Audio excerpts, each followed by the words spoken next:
வணக்கம். இன்று 2021 ஆண்டு தை மாதம் 8 வெள்ளிக்கிழமை. இதழ் TNTRின் இரவு செய்திகள் வாசித்தளிப்பவர் ஜஸ்மின் கென்னடி. முதலில் தலைப்புச் செய்திகள். யாழ்ப்பாண சர்வதேச விமான நிலையம் விரைவில் திறக்கப்படும். இந்திய வெளிவிகார அமைச்சர் சுப்பிரமணியம் ஜெய்சங்கர். பிரான்சின் முன்னாள் அரசு தலைவர் பிரான்சுவோ மித்ரோனின் 25வது நினைவு தினம் இன்று. அரசு தலைவர் மேக்ரோன் அஞ்சலி. புதிய வகை கொரோனாவையும் பைசர் கொரோனா தடுப்பூசி கட்டுப்படுத்தும். அமெரிக்க மருந்து தயாரிப்பாளர்களின் ஆய்வில் முடிவு. லண்டனில் கட்டுப்பாட்டை மீறியது தொற்று, சேவைகள் சீர்குலைவு, ஆபத்து நிலை பிரகடனம். மும்பை பயங்கரவாத தாக்குதல் வழக்கில் மூளையுடன் செயற்பட்ட லக்ஸரி தொய்பா தளபதிக்கு 15 ஆண்டுகள் சிறை தண்டனை.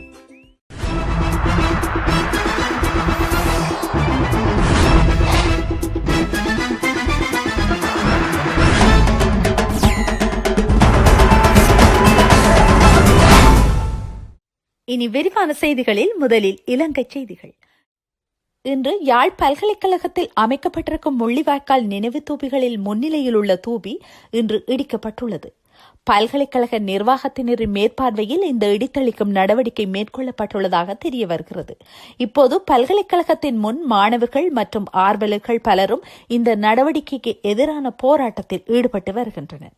ஏராளமான காவல்துறையினரும் ராணுவத்தினரும் அங்கே குவிக்கப்பட்டுள்ள நிலையில் பதற்ற நிலை தொடர்கிறது என்று செய்திகள் வெளியாகியுள்ளன. யாழ்ப்பாணம் சர்வதேச விமான நிலையம் மிக விரைவில் திறக்கப்படும் என கூட்டமைப்பினரிடம் இந்திய வெளிவிகார அமைச்சர் சுப்பிரமணியம் ஜெய்சங்கர் கூறியுள்ளார்.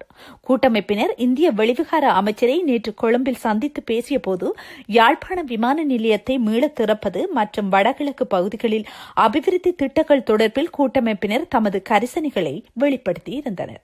குறிப்பாக யாழ்ப்பாண விமான நிலையம் மூடப்பட்டுள்ளமை குறித்து அவர்கள் சுட்டிக்காட்டியுள்ளனர். அப்போது அது தொடர்பில் கருத்து வெளியிட்ட இந்திய வெளிவிகார அமைச்சர் ஜெய்சங்கர் எதிர்வரும் 23 கட்டுநாயக்க சர்வதேச விமான நிலையம் திறக்கப்பட உள்ளது. அதனைத் தொடர்ந்து யாழ்ப்பாண சர்வதேச விமான நிலையமும் செயற்பாட்டுக்கு வரும் என அரசு தரப்பில் கூறப்பட்டுள்ளதாக தெரிவித்துள்ளார். அத்துடன் காங்கேசன்துறை துறைமுகம் மற்றும் காங்கேசன்துறை சீமெந்து தொழிற்சாலை அபிவிருத்தி உள்ளிட்ட விடயங்கள் தொடர்பிலும் இந்தியாவின் உதவி அவசியம் என தமிழ் தேசிய கூட்டமைப்பினரால் அவரிடம் கோரிக்கை விடுக்கப்பட்டதாகவும் கூறப்படுகின்றது. இலங்கையில் இணையவழி மூலமாக நிதி மோசடி செய்த நைஜீரிய நபர் உட்பட 3 பேரை நொகேகொட பகுதியில் குற்றப்புலனாய்வு பிரிவினர் சந்தேகத்தின் பேரில் கைது செய்துள்ளனர். மேலும் பல்வேறு நிதி மோசடிகளுக்காக பயன்படுத்தப்படும் 22 போலி அடையாள அட்டைகள், 18 வங்கிக் கணக்கு புத்தகங்கள், 29 ATM அட்டைகள் மற்றும் 12 கையடக்க தொலைபேசிகள் உட்பட பல உபகரணங்கள் சந்தேக நபரான நைஜீரியிடமிருந்து கைப்பற்றப்பட்டுள்ளன. நைஜீரிய நபர்களின் தலையீடு மூலமான இணையவழி நிதி மோசடி சம்பவங்கள் நம் நாட்டில் அதிகரித்துள்ளதாக காவல்துறை ஊடக பேச்சாளர் அஜித் ரோஹன தெரிவித்துள்ளார். இது தொடர்பாக அவர் மேலும் தெரிவிக்கையில், சந்தேகத்தின் பேரில் கைது செய்யப்பட்ட நைஜீரிய நபர் இணைய முகவரிகளை ஹேக் செய்வதன் மூலம் இவ்வாறான நிதி மோசடிகளில் ஈடுபட்டுள்ளதாக தெரிய வந்துள்ளதாக தெரிவித்தார். எனவே மின்னஞ்சல் முகவரி மூலமாக இணையத்தில் நிதி கொடுக்கல் வாங்கல்களை மேற்கொள்கின்றவர்கள் மிகவும் அவதானமாக இருக்குமாறு பிரதி காவல்துறை அதிபர் அஜித் ரோஹன பொதுமக்களுக்கு அறிவுறுத்தியுள்ளார். இனி வருவன இந்திய செய்திகள். மும்பை பயங்கரவாத தாக்குதல் வழக்கில் மூளையாக செயல்பட்ட லக்ஸரி தொய்பா தளபதி யாகியுர் ரஹ்மான் லக்விக்கு பாகிஸ்தான் பயங்கரவாத எதிர்ப்பு நீதிமன்றம் 15 ஆண்டுகள் சிறை தண்டனை விதித்துள்ளது. மும்பை தாக்குதல் வழக்கில் 2015 முதல் ஜாமீனில் உள்ள 61 வயதான பயங்கரவாதி லக்வி பஞ்சாப் மாகாணத்தின் பயங்கரவாத எதிர்ப்பு அமைப்பால் சனிக்கிழமை கைது செய்யப்பட்டார். நீதிபதி எஜாஸ் அஹ்மத் பட்டர் 3 வழக்குகளில் லக்விக்கு தலா 5 ஆண்டுகள் கடும் சிறை தண்டனை விதித்தார். பாகிஸ்தான் பணம் 1 லட்சம் அபராதம் விதிக்கப்பட்டது. அதை கட்ட தவறினால் தலா 6 மாதங்கள் சிறை தண்டனை அனுபவிக்க வேண்டி இருக்கும் என்றும் கூறினார். நீதிமன்றத்தில் இந்த வழக்கில் தான் பொய்யாக குற்றச்சாட்டப்பட்டதாக லக்வி கெஞ்சினார் என்பதும் குறிப்பிடத்தக்கது. இந்தியா கடந்த 23 இங்கிலாந்துடனான விமான சேவையை நிறுத்தியது. இந்த நிலையில் மத்திய அரசு ஏற்கனவே அறிவித்தபடி 16 நாட்களுக்கு பின்னர் மீண்டும் இரு நாடுகளுக்கிடையேயும் விமான போக்குவரத்து சேவை தொடங்கியுள்ளது. கொரோனா வழிகாட்டுதல் நெறிமுறைகளை கடைபிடித்து மீண்டும் விமான சேவை தொடங்கப்பட்டுள்ளது. பிரிட்டனில் இருந்து வரும் பயணிகள் கட்டாயம் RT-PCR கொரோனா பரிசோதனையை செய்து கொள்ள வேண்டும் என்றும் அதற்காக 3400 ரூபாய் கட்டணமாக நிர்ணயிக்கப்பட்டுள்ளது. மத்திய அரசின் தடை உத்தரவுகளுக்கு பின்னர் கடந்த 6ஆம் தேதி டெல்லி மற்றும் மும்பையிலிருந்து பிரிட்டனுக்கு புறப்பட்ட விமானங்கள் இன்று மீண்டும் இந்தியா வந்தடைந்தன. 246 பயணிகளுடன் பிரிட்டனிலிருந்து புறப்பட்ட ஏர் இந்தியா விமானம் டெல்லி சென்றடைந்துள்ளது. நீங்கள் கேட்டுக்கொண்டிருப்பது இதழ் TNTRின் இரவு நேர செய்தி அறிக்கை. தொடர்வன உலக செய்திகள். முன்னாள் அதிபர் மித்ரோனின் கல்லறைக்கு மேக்ரோன் அஞ்சலி. பிரான்சில் 2 ஏழாண்டு தவணை காலம் நாட்டின் சோசலிச அதிபராக விளங்கியவர் பிரான்சுவோ மித்ரோன். அவரது 25வது மறைவு தினம் இன்றாகும். அவரது நினைவை குறிக்கும் முகமாக 2021 மித்ரோன் ஆண்டாக அறிவிக்கப்பட்டுள்ளது.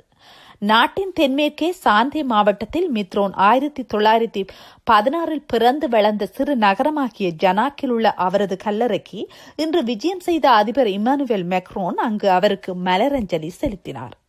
மித்ரோனின் மரபு இன்னமும் நம்மோடு உயிர் வாழ்கிறது. அவரது 2 ஏழாண்டு பதவிக்காலங்கள் ஒன்றுபட்ட வரலாற்று நீரோட்டத்துடன் கலந்து எங்களுடன் பயணிக்கின்றன என்று மேக்ரோன் நாட்டின் முன்னாள் அதிபரது நினைவை பதிவு செய்துள்ளார்.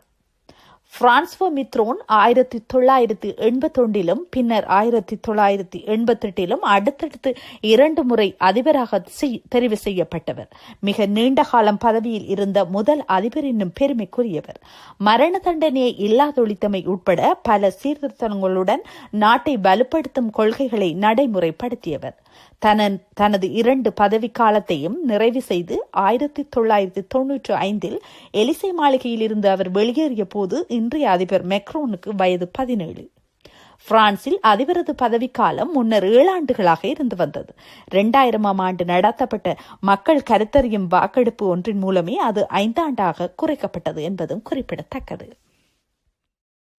லண்டனில் வைரஸ் தொற்று நிலவரம் கட்டுப்பாட்டை மீறிவிட்டதாக அறிவித்திருக்கும் நகரத்தின் மேஜர் சாதிகான் அங்கு மருத்துவ சேவைகளின் சீர்குலைவை குறிக்கும் மேஜர் இன்சிடென்ட் நிலவரத்தை பிரகடனம் செய்துள்ளார்.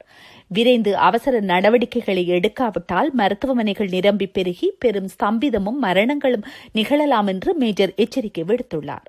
சூசெக்ஸ் மற்றும் சுரே பகுதி மருத்துவ சேவைகளது நிலவரங்களை வைத்தே இந்த மேஜர் இன்சிடென்ட் பிரகடனம் செய்யப்பட்டிருக்கிறது. சில பகுதிகளில் 100,000 பேர் என்ற எண்ணிக்கையில் தொற்று உச்சநிலையில் உள்ளதாக எச்சரிக்கப்பட்டுள்ளது. அவசர நிலைமையை முகாமை செய்யும் குழுக்களை விரைந்து சேவைக்கு அழைக்க வேண்டிய கட்டாயத்தை அல்லது ஓர் அனர்த்த முகாமைத்துவத்தின் அவசிய நிலைமையை மேஜர் இன்சிடென்ட் குறிக்கிறது. மனித உயிர்கள், அத்தியாவசிய சேவைகள், சுற்றுச்சூழல், தேசிய பாதுகாப்பு ஆகியவற்றுக்கு கடும் பாதிப்பு, சேதம், தீங்கு, இடையூறு என்பன ஏற்படும் சமயங்களிலேயே இவ்வாறு அரிதாக மேஜர் இன்சிடென்ட் நிலைமை பிரகடனப்படுத்தப்படுகிறது. லண்டன் வாசிகளில் 30 பேரில் ஒருவர் என்ற கணக்கில் வைரஸ் தொற்று பரவலடைந்திருப்பதாக மதிப்பிடப்பட்டுள்ளது. 7034 பேர் நேற்று வரை லண்டன் மருத்துவமனைகளில் சேர்க்கப்பட்டுள்ளனர். கடந்த சித்திரை முதல் கொரோனா வைரஸ் தீவிரமாக பரவத் தொடங்கிய காலத்துடன் ஒப்பிட்டால் இது 34% உயர்ந்த எண்ணிக்கையாகும். தற்சமயம் நாளாந்தம் 800 பேர் வரை மருத்துவமனைகளுக்கு கொண்டுவரப்படுவதால் படுக்கைகள் நிரம்பி பெரும் இடப்பற்றாக்குறை ஏற்பட்டிருக்கிறது. இதேவேளை பிரித்தானியா எங்கும் ஒருநாள் உச்ச எண்ணிக்கையாக இன்று 68,053 தொற்றுகள் பதிவாகி இருக்கின்றன. ஓரிரு நாட்களில் 1325 மரணங்களும் பதிவாகி இருப்பது மருத்துவ வட்டாரங்களை அதிர்ச்சிக்குள்ளாக்கி இருக்கிறது. பிரான்ஸ் மற்றும் லண்டன் செய்திகளுக்காக குமாரதாசன் கார்த்திகேசுவுக்கு நன்றிகள். கொரோனா வைரஸ் தாக்குதலுக்கு இதுவரை 19 லட்சத்துக்கும் மேற்பட்டோர் உயிரிழந்துள்ளனர். கொரோனா பாதிப்பு அதிகமுள்ள நாடுகளின் பட்டியலில் அமெரிக்கா, இந்தியா, பிரேசில், ரஷ்யா ஆகியவை முதல் 4 இடங்களில் உள்ளன. இந்த நிலையில் பைசர் பயோன்டெக்கின் கொரோனா வைரஸ் தடுப்பூசி இங்கிலாந்து மற்றும் தென்னாப்பிரிக்காவில் காணப்படும் புதிய வகை கொரோனாவுக்கு எதிராக பயனுள்ளதாக இருக்கும் என கண்டறியப்பட்டுள்ளது. இது அமெரிக்க மருந்து தயாரிப்பாளரால் நடாத்தப்பட்ட ஆய்வு அறிக்கையில் உறுதிப்படுத்தப்பட்டுள்ளது. பைசர் நிறுவன உயர்மட்ட வைரஸ் தடுப்பூசி விஞ்ஞானி பில் டார்மிட்சர் இதுகுறித்து கூறியதாவது: புதிய வகை கொரோனா அதிகளவில் பரவக்கூடியதாக இருப்பதால் தடுப்பூசி மூலம் வைரஸில் தப்பிக்கும் ஆன்டிபாடியை கட்டுப்படுத்தும். எவ்வாறாயினும் தற்போதைய பிறழ்வுக்கு எதிராக தடுப்பூசி பயனுள்ளதாக இருக்கும். நாங்கள் கொரோனா வைரஸின் 16 பிறழ்வுகளை ஆய்வு செய்தோம். அவற்றில் எதுவுமே குறிப்பிடத்தக்க தாக்கத்தை ஏற்படுத்தவில்லை. இது ஒரு நல்ல செய்தி. இங்கிலாந்து மற்றும் தென்னாப்பிரிக்காவில் கண்டுபிடிக்கப்பட்ட புதிய வகை கொரோனாவுக்கு எதிராக தடுப்பூசி பயனுள்ளதா என்பதை அறிய கூடுதல் சோதனைகளை ஆராய்ச்சியாளர்கள் குழு இதேபோன்ற ஆய்வை மேற்கொள்ளும் என டார்மிட்சர் உறுதியளித்தார். பிறழ்வுகளுக்கு எதிராக தடுப்பூசி செயல்படுவதை பார்ப்பது ஊக்கமளிக்கும். அதேவேளையில் புதிய கொரோனா வைரஸ் வகைகளில் காணப்படும் முழு பிறழ்வுகளையும் அவர்கள் ஆய்வு செய்யவில்லை. பைசர் பயோன்டெக் தடுப்பூசி மற்றும் செயற்கை மெசஞ்சர் RNA தொழில்நுட்பத்தை பயன்படுத்தும் மாடர்னா இன்க் நிறுவனத்திலிருந்து வந்தவை. தேவைப்பட்டால் வைரஸின் புதிய பிறழ்வுகளை நிவர்த்தி செய்ய விரைவாக மாற்றப்படலாம். 6 வாரங்களுக்குள் மாற்றங்களை செய்ய முடியும் என்று விஞ்ஞானிகள் பரிந்துரைத்துள்ளனர். ஜோ பைடனின் வெற்றியை ஏற்க மறுத்த அதிபர் டிரம்ப் தேர்தலில் மோசடி நடந்துள்ளது என தொடர்ந்து குற்றச்சாட்டுகளை கூறினார்.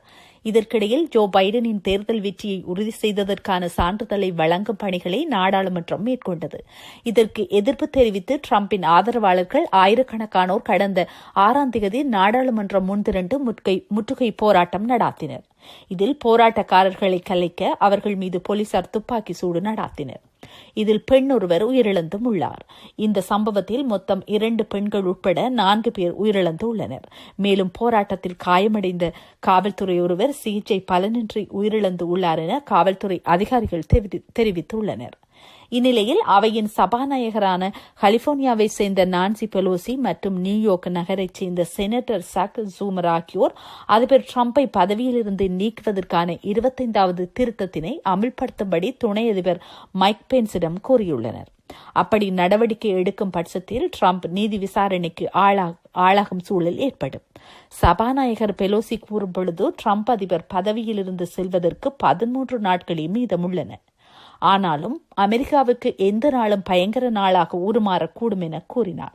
கடந்த புதன்கிழமை நடந்த வன்முறை செயல்களை குறிப்பிட்டு டிரம்பின் நடவடிக்கைகள் தேச துரோக செயல் என பெலோசி கூறியுள்ளார்.